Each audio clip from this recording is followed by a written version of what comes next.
عليكم، ازيكم يا حبايبي؟ عاملين ايه؟ اتمنى تكونوا بخير. النهارده هنعمل مع بعض الكنافه المحشيه مكسرات بطريقه سهله وبسيطه جدا، ولكن بتركات واسرار لاول مره هتعرفوها النهارده معايا في الفيديو. هتعرفوا ازاي تعملوا كنافه تكون طريه جدا وطعمها في منتهى الجمال وتنافس الجاهزه وبقوه. ودلوقتي يلا نسمي الله ونبدا على طول في الوصفه بتاعتنا. بس يا ريت الاول ما تنسوش اللايك للفيديو والاشتراك في القناه لو حابين يوصلكم كل جديد من وصفاتي. معايا زي ما انتوا شايفين نص كيلو من الكنافة. طبعا يفضل ان انت تحطيها في الفريزر على الاقل ساعتين او 4 ساعات قبل ما تستخدميها. انا بيتها ليلة كاملة في الفريزر، وبالتالي هنبتدي نطلعها بالشكل ده ونبدأ نفركها بايدينا لحد لما نفتتها، يعني فتافيت صغيرة جدا. ممكن تعمليها بايديكي بالشكل ده، وممكن تستخدمي الكبة بتاعتك او الخلاط وتنعميها فيه كويس خالص. لو حابينها تكون زي الجاهزة بالظبط يبقى لازم نفتتها كويس جدا جدا. انا هجيب بقى الخلاط بتاعي وهبتدي انزل بشويه شويه كده، وهبتدي افرمها لحد لما تكون فتافيت صغيره جدا وتكون ناعمه معايا خالص بالشكل اللي انتوا شايفينه ده. لو عندكم خلاط استخدموه، لو عندكم كبه تقدروا تعملوا فيها برضو مفيش مشكله.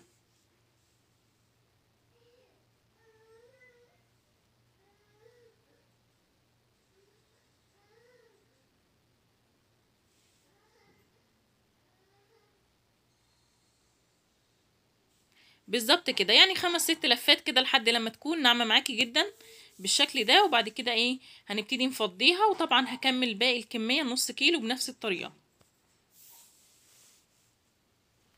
وبعد ما نعمنا الكنافه بتاعتنا او فتتناها كويس جدا بالشكل اللي انتوا شايفينه ده، تعالوا بينا نشوف باقي المقادير اللي هنعمل بيها احلى صينيه كنافه في الدنيا.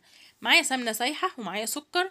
معايا المكسرات بتاعتي عباره عن فول سوداني مجروش وكمان جوز هند وزبيب. اي مكسرات تانية عندك حابه تستخدميها مفيش مشكله، اكتر من كده اقل من كده المتاح عندك تقدري تستخدميه. والشربات بتاعنا انا كنت عاملاه قبل كده كتير. مقاديره ايه يا جماعه؟ كل كوبايتين سكر عليهم كوبايه ونص من الميه. يعني النص كيلو كنافه ده هياخد معايا كوبايتين سكر وكوبايه ونص من الميه. تمام. في تركه هنا مهمه جدا، هناخد كده معلقتين 3 من الشربات وننزل بيهم على المكسرات. يعني لو انتوا فاكرين معايا الفيديو بتاع القطايف عملنا برضو التركه دي، وبجد كانت ناجحه جدا جدا. في الكنافه هنعمل نفس الكلام، هناخد معلقتين 3 كده من الشربات ده، او معلقتين من عسل النحل المتوفر فيهم عندك. تمام. وبعدين هوريكم دلوقتي هنعمل في ايه في المكسرات. طبعا هنضيف كمان للمكسرات معلقه واحده من السكر، ويفضل لو يكون السكر ده بودر. تمام.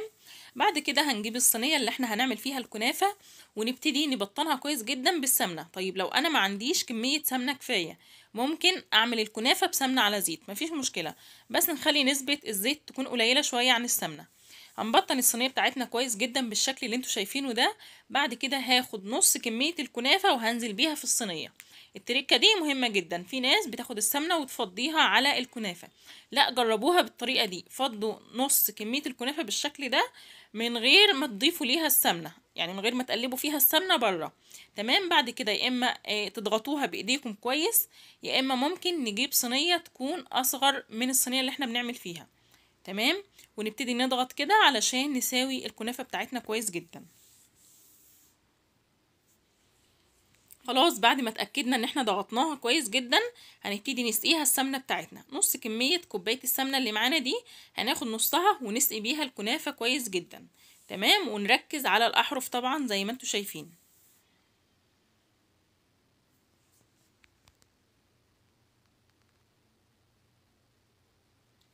طبعا يا جماعة الكنافة لازم تدخل على فرن متسخن مسبقا، ودي برضو هتكون تركة معاكي مهمة جدا. ركزي علشان تعرفي طريقة التسوية بالظبط. بعد ما سقينا الطبقة الأولانية من الكنافة بالشربات بالشكل ده، هنجيب المكسرات بتاعتنا اللي كنا ضفنا ليها 3 معالق من الشربات وكمان معلقة من السكر البودر، وهنبتدي نقلبها بالشكل اللي انتوا شايفينه ده، وهننزل بيها على الطبقة الأولى، وهنحاول ان احنا نسويها بشرط ما نخليش المكسرات تيجي عند أحرف الصينية.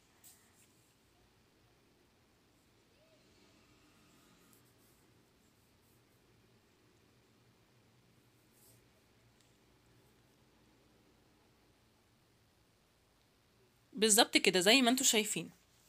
بعد كده هنجيب بقى ايه معلقة سكر وهنضيفها للنص التاني من كمية الكنافة وهنقلبها، وبرضو يفضل ان هو يكون سكر بودر.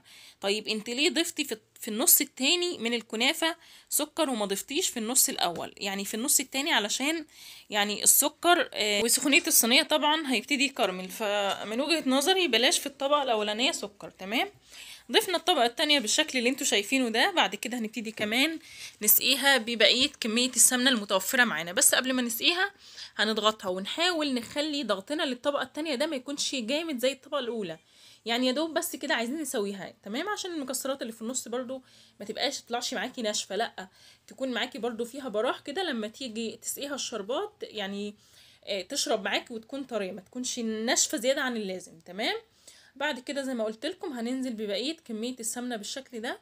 وطبعا هي السمنه هنا كانت خلصت، فهزود برضو معلقتين كده من السمنه من غير ما اسيحهم. كده كده هتدخل الفرن بقى وايه وتسيح. تمام، طيب الكنافه بتستوي ازاي؟ بندخلها، بنمسح طبعا الحرف بتاع الصينيه بالشكل ده، بندخلها على فرن متسخن مسبقا على درجه حراره 180 في الرف الوسطاني.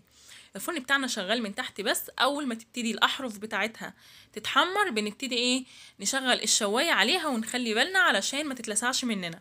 واول ما نطلعها من الفرن بنسقيها الشربات زي ما قلت لكم، الشربات بيكون بارد. فمعايا هنا الشربات كان عباره عن كوبايتين من السكر عليهم كوبايه ونص من الميه وعصير نص ليمونه هيغلوا 7 دقايق، وبعد كده هنركنهم على جنب يبردوا. تمام، لما بيبرد طبعا بيتقل زي ما انتوا شايفين. طيب لو علشان لو حابه تعرفي ازاي الكنافه بتاعتك ناجحه هتلاقيها بتشرب الشربات على طول بالشكل اللي انتوا شايفينه ده.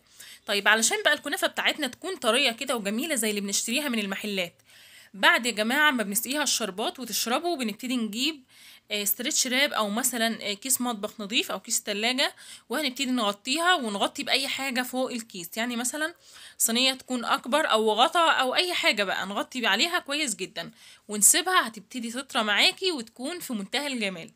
اتمنى تكون الوصفه عجبتكم. لو عجبتكم ما تنسوش اللايك للفيديو، حطوا لايكات كتير علشان الفيديو يترفع والناس كلها تقدر تشوف الوصفه المميزه دي. ويا ريت اللي بيشوفني لاول مره ينزل حالا يشرفني بالاشتراك، هتلاقوا كلمه اشتراك مكتوبه باللون الاحمر تحت الفيديو، اضغطوا عليها وفعلوا زر الجرس اللي جنبها على الكل علشان تقدروا تشوفوا كل الافكار والوصفات اللي بنزلها يوميا اول باول. شيروا الفيديو لو حابين، وما تنسوش تكتبوا كومنت جميل زيكم. ان شاء الله اشوفكم في فيديو جديد ووصفه جديده. مع السلامه.